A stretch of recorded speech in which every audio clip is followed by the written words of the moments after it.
കണ്ണൂരിൽ എങ്ങനെയാണ് സാഹചര്യം എന്നുള്ളത് ഫെലിക്സ് ആണ് വിശദീകരിക്കുക.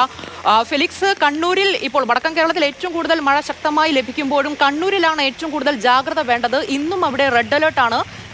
നിലവിൽ മഴ തുടരുന്നുണ്ടോ? എങ്ങനെയാണ് സാഹചര്യം ഫെലിക്സ്? ഉമൈബാൻ, കണ്ണൂർ കാസർഗോഡ് ജില്ലകളിൽ ഇന്ന് റെഡ് അലർട്ട് പ്രഖ്യാപിച്ചിട്ടുണ്ട്. ഇപ്പോൾ കമൽ സൂചിപ്പിച്ചതുപോലെ തന്നെ വയനാട്ടിലെ അവസ്ഥ തന്നെയാണ് കണ്ണൂരിലും. ഇന്നലെ വൈകുന്നേരം ഒരു 4 മണിക്ക് ശേഷം അതിശക്തമായ മഴയാണ് ലഭിച്ചത്. തോരാത്ത മഴ അത് ഏതാണ്ട് 12 മണി വരെയും നീണ്ടു നിന്നു. എന്നാൽ 12 മണിക്ക് ശേഷം ഇപ്പോൾ ഒരു 4 മണി വരെയും വലിയ ശക്തമായ മഴ ഉണ്ടായിരുന്നില്ല. അതായത് മഴയ്ക്ക് ശമനമുണ്ടായിരുന്നു. ഇപ്പോൾ ചെറിയ ചാറ്റൽ മഴയാണ് കണ്ണൂർ ജില്ലയിൽ അനുഭവപ്പെടുന്നത്.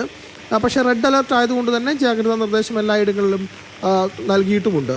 ജില്ലയിലെ കോളേജുകൾ ഒഴികെ എല്ലാ വിദ്യാഭ്യാസ സ്ഥാപനങ്ങൾക്കും ഇന്ന് അവധിയുണ്ട്. സ്കൂളുകൾ, മദ്രസ സ്ഥാപനങ്ങൾ, ഒപ്പം തന്നെ ട്യൂഷൻ സെൻ്ററുകൾ ഇവയ്ക്കൊക്കെയാണ് അവധി നൽകിയിട്ടുള്ളത്. എന്നാൽ കോളേജ്, പ്രൊഫഷണൽ കോളേജിലടക്കമുള്ള സ്ഥാപനങ്ങൾക്ക് അവധി നൽകിയിട്ടില്ല. പരീക്ഷകൾക്കും കണ്ണൂർ ജില്ലയിൽ മാറ്റമില്ല എന്നതാണ് ഇപ്പോൾ കളക്ടർ അറിയിച്ചിട്ടുള്ളത്. ഏതായാലും മഴ ഇപ്പോൾ അല്പം മാറി നിൽക്കുന്നു, അല്ലെങ്കിൽ മഴയുടെ ശക്തി കുറഞ്ഞത് ആശ്വാസം തന്നെയാണ്. പക്ഷേ ഇന്നലെ വൈകുന്നേരം മുതൽ രാത്രി 12 മണി വരെ ഇതായിരുന്നില്ല അവസ്ഥ. എല്ലായിടത്തും അതിശക്തമായ മഴയായിരുന്നു. പ്രത്യേകിച്ചും കണ്ണൂർ ജില്ലയുടെ നഗരഭാഗങ്ങളായ തലശ്ശേരി, കണ്ണൂർ, പയ്യന്നൂർ തുടങ്ങിയ ഇടങ്ങളിലും, തളിപ്പറമ്പ് തുടങ്ങിയ മേഖലകളിലും, ഒപ്പം തന്നെ ഈ മലയോര മേഖലയിലും ശക്തമായ മഴ അനുഭവപ്പെട്ടു. ഇരിട്ടി, ചെറുപുഴ, ശ്രീകണ്ഠാപുരം, ആലക്കോട് തുടങ്ങിയ മേഖലകളിലൊക്കെ തന്നെ അതിശക്തമായ മഴയാണ് ഇന്നലെ രാത്രി അനുഭവപ്പെട്ടത്. ഏതായാലും ആശ്വാസം എന്നത് ഇപ്പോൾ മഴയുടെ ശക്തി അല്പം കുറഞ്ഞു എന്നതാണ്.